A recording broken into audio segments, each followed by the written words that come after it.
Hello everyone out there, I'm Dr. Magesh Tunakara. So I'm so glad to invite you all back for this new session. In this session, we're going to talk about seafood items. Okay, we all know that seafoods are very delicious, but in this video, we're going to talk about how nutritious these seafoods are and what makes seafood good for your health and what are the health benefits of these seafood items. Okay, this is what we're going to talk about. So you're going to get all the answers to your questions. So make sure you watch this video without skipping it. And if you have not subscribed to my channel yet, please go ahead and hit the subscription button and do like it or leave a comment down below. All right, let's get started, my friends. This seafood contains many items like a fish. When you take fish like salmon, sardines, herring fish, tuna, mackerel, many other fish out there, right? And shrimps, scallops, crabs, clams, mussels, and everything, right? And even it includes sea vegetables like algae and seaweed. So what makes a seafood good for your health?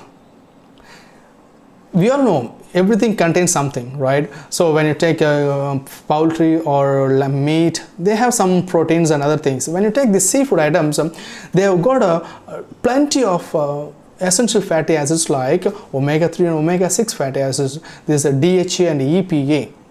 In addition to these essential fatty acids, they have got vitamins D and A as well. Vitamin D is essential for calcium metabolism, calcium formation. And when it comes to trace elements, it has got selenium and zinc. The selenium and zinc are very essential for your thyroid metabolism. Okay. And what are the health benefits of these seafood items? See, as I said, this has got a vitamin D and calcium and EPA, DHA and all that.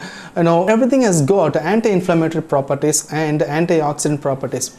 When you have these seafood items, the recommended daily intake is 12 ounces a week. Okay, so when you take these seafood items as recommended, your anti-inflammatory properties eventually go up, right? And then fight against this inflammation that's going on in your body, and then it reduces any chronic diseases. Like for example, it will reduce any future occurrence of depression or cholesterol, and cholesterol in turn it may cause high blood pressure. There is a study in Japan. They say that people who take seafood items as recommended, like 12 ounces a week, they less likely get into depression. And the seafood also it improves one's life expectancy. People in Japan, they eat seafood items, and if you take average Japanese life expectancy, it's over 80 or 85 compared to the other countries in the world. Okay, and there are researchers in Japan. These people, what they say is they followed up two set of pregnant people. One set of pregnant people, they took seafood items like 12 ounces a week as recommended. The other set of pregnant people, they did not take any seafood items. Children born to these pregnant people who took seafood items, these children showed a greater IQ, better IQ than these children who were born to this pregnant mother who did not take seafood. Okay, that's a different story. So what you should be very, very careful of when you eat seafood items. The only thing what you should be very careful about is mercury. This mercury is more predominant in bigger fish like shark, other big fishes. Okay, so smaller fish contain very, very least amount of mercury. Basically, mercury is a neurotoxin. Okay, and even lead. Lead is also there in next to this mercury. So bigger fish may have larger amounts of mercury and lead. Smaller fish, it has got very, very least amount, like things like salmon or herring fish, sardine, tuna, mackerel. They have got they are small fish, so they have least amounts of this mercury or lead.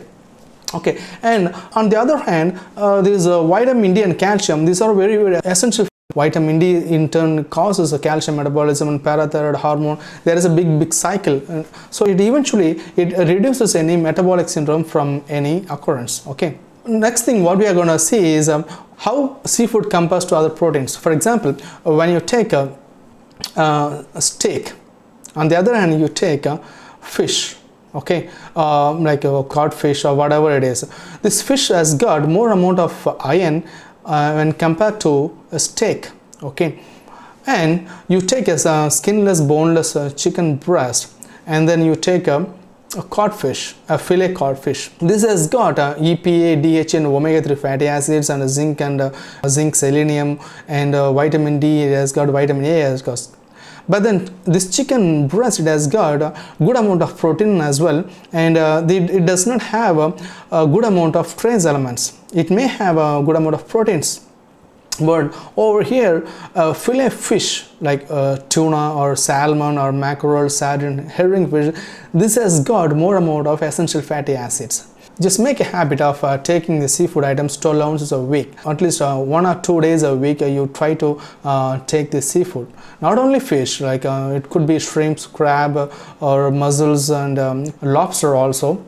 So when you take this as a habit, essential fatty acids in your body, it goes up, and then it protects your heart or it protects your brain as well. Okay, and this is the point I just try to deliver in this video. I hope you got this enough information about the seafood items. In our next video we're going to talk about more other items. So until then, it's bye bye. See you guys. Have a nice day. Have a good one. Bye bye.